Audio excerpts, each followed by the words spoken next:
Bro, there's this story that I feel like I should have told this around Halloween, but it's super creepy, bro. This dude, Carl Tanzer, right? He lived in Florida. Florida man. Florida man, so you already know where this is going, right? So he worked at this hospital out there, right? Mm-hmm. And at the time, because he was probably in his late 50s. Yeah. You know, he's an older dude. And this was in 1931, so this was way back in the day, right? And so, yeah, when he was working at this hospital, there was this girl, and he would always see her all the time. Her name was Maria de Hoyos, right?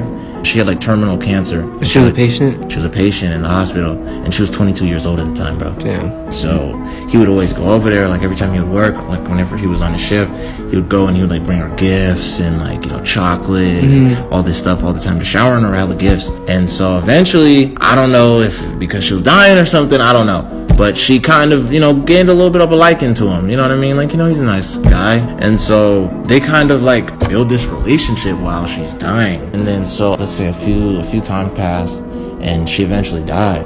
When she died, dude, he put hella money into the funeral and everything like that. And he even went and visited her family and talked to everybody like that. And was, just kind of just saying oh, I was just a really good friend and whatnot. And then, bro, this is where the story gets fucking weird. Dude would always go and visit her gravesite 24/7. He would just always go over there and talk to her. Mm-hmm. Just one day, he was just in his house and he was like, fuck it. He was getting ready to damn near go see her again. He swore on everything, bro. He said he was in his house and he seen her ghost. Dude started losing his mind, bro. He said he seen her ghost and she was in the crib and she told him, you gotta go get my body. Nah, bro. He went over there and dug her body up?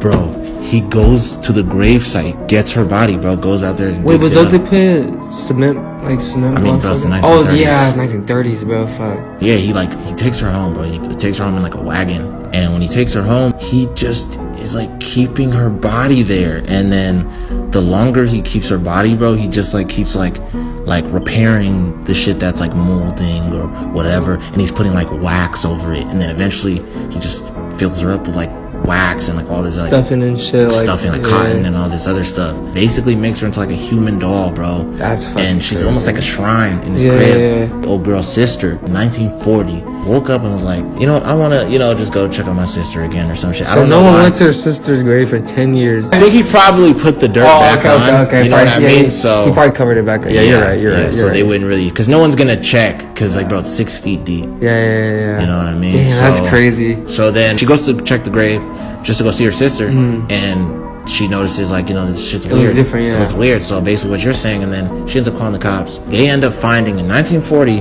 to go to his crib, bro, and they find dude, and he's just posted up like his normal. He's